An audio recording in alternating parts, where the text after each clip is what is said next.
Hello friends, welcome back to healthy stocks. आज हम बात करेंगे ऐसे स्टॉक के बारे में जिसका फंडामेंटल काफी स्ट्रांग है और ये ऐसे बिजनेस सेगमेंट से बिलोंग करता है जिसमें फ्यूचर ग्रोथ का अच्छा खासा स्कोप है। यानी इसका जो बिजनेस है वो फ्यूचर ओरिएंटेड बिजनेस है। मैं ऐसा क्यों कह रहा हूँ, आइए डिस्कस करते हैं। देखिए, ये जो कंपनी है वो पावर ट्रांसफॉर्मर्स, फर्नेस ट्रांसफॉर्मर्स और रेक्टिफायर ट्रांसफॉर्मर्स को मैन्युफैक्चर करती है और ये इंडिया की second largest transformer manufacturing company है और इसकी जो मैन्युफैक्चरिंग कैपेसिटी है वो है लगभग 40,000 MVA। और इस कंपनी का एक नया एक्सपेंशन चल रहा है जो कि है 15,000 MVA का, और ये एक्सपेंशन है रिन्यूएबल एनर्जी सेक्टर में। यानी ये कंपनी अब रिन्यूएबल एनर्जी के लिए ट्रांसफॉर्मर्स बना रही है और रिन्यूएबल एनर्जी के सेक्टर में आगे फ्यूचर में कितना ग्रोथ का स्कोप है ये आप सबको पता ही है। फाइनेंशियल ईयर 2025 में कंपनी का रेवेन्यू था लगभग 2017 करोड़ का और अगले 3 साल में यानी FY 28 तक कंपनी का प्लान है इस रेवेन्यू को बढ़ा के 8,000 करोड़ तक करने का। यानी आप अंदाजा लगा सकते हैं कि आगे फ्यूचर में इस कंपनी में ग्रोथ का कितना स्कोप है। और इस कंपनी के अगर हम कस्टमर्स की बात करें तो बड़े बड़े कंपनीज इस कंपनी के कस्टमर है, जैसे कि Power Grid, NTPC, Tata Power, Torrent Power, Siemens Energy, Blue Star, Hindustan Zinc, JSW, गेटको एटसेट्रा। और इसके ऑर्डर बुक की बात करें तो लगभग 3686 करोड़ का इसका ऑर्डर बुक है और 19,000 करोड़ के ऑर्डर की बात चल रही है। यानी कंपनी के पास एक बड़ा ऑर्डर बुक है और जब किसी कंपनी को ऑर्डर मिलता है तो कंपनी का रेवेन्यू बढ़ता है, स्टॉक प्राइस बढ़ता है, EPS बढ़ता है, यानी कंपनी में अल्टीमेट ग्रोथ होता है।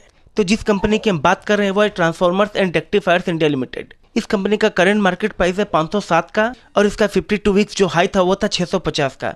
यानी ये अपने 52 वीक हाई से अच्छे खासे डिस्काउंट पे मिल रहा है। इसका स्टॉक पी है लगभग 72 के आसपास। तो स्टॉक पी के अकॉर्डिंगली ये जरा सा महंगा दिख रहा होगा, लेकिन एक्चुअली ये महंगा है नहीं, क्योंकि इसके इंडस्ट्री का पी अगर देखे तो वो भी है लगभग 50 के आसपास।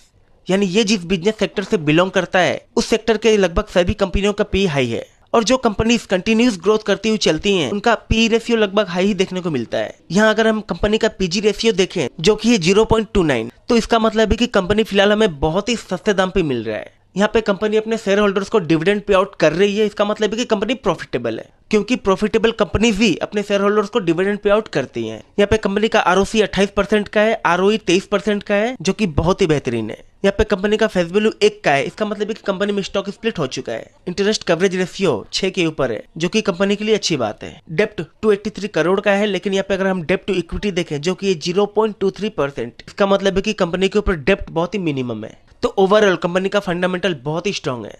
यहाँ पे कंपनी के Q4 का सेल्स और नेट प्रॉफिट देखें तो हम देख पा रहे हैं कि कंपनी ने पिछले क्वार्टर और पिछले साल के मुकाबले बहुत ही एक्सीलेंट परफॉर्म किया है। और कंपनी के अगर हम सेल्स और नेट प्रॉफिट पर नजर डालें तो कंपनी ने क्वार्टरली और एनुअली कंटिन्यूसली अपने सेल्स और अपने नेट प्रॉफिट में ग्रोथ किया है। यहाँ पे कंपनी का अगर हम प्रॉफिट ग्रोथ देखें तो कंपनी का 5 साल का जो CAGR है वो लगभग है 250% के आसपास और 3 साल का जो CAGR है वो है लगभग 148% के आसपास। और इसका अगर हम स्टॉक प्राइस CAGR देखें तो कंपनी ने 10 सालों में 46% के CAGR के साथ ग्रोथ किया है, 5 सालों में 175% के CAGR के साथ ग्रोथ किया है और 3 सालों में 214% CAGR के साथ ग्रोथ किया है। यानी कंपनी का परफॉर्मेंस क्या कमाल का रहा है। अब बात कर लेते हैं शेयर होल्डिंग पैटर्न की। तो यहाँ पे प्रोमोटर्स का स्टेक है लगभग 64% के ऊपर, FIDs मिला के हैं लगभग 18% के ऊपर और पब्लिक है मात्र 17%। यानी 17% पब्लिक को छोड़ के बाकी सारे प्रोमोटर्स और इंस्टीट्यूशनल इन्वेस्टर यानी FIDs हैं। तो इस कंपनी में FIDs एक अच्छे खासे लेवल पर इन्वेस्टेड है और जिस कंपनी में FIDs का इन्वेस्टमेंट एक अच्छे खासे लेवल पर होता है तो ऐसी कंपनीज में हम इन्वेस्टमेंट करने का डिसीजन आराम से ले सकते हैं।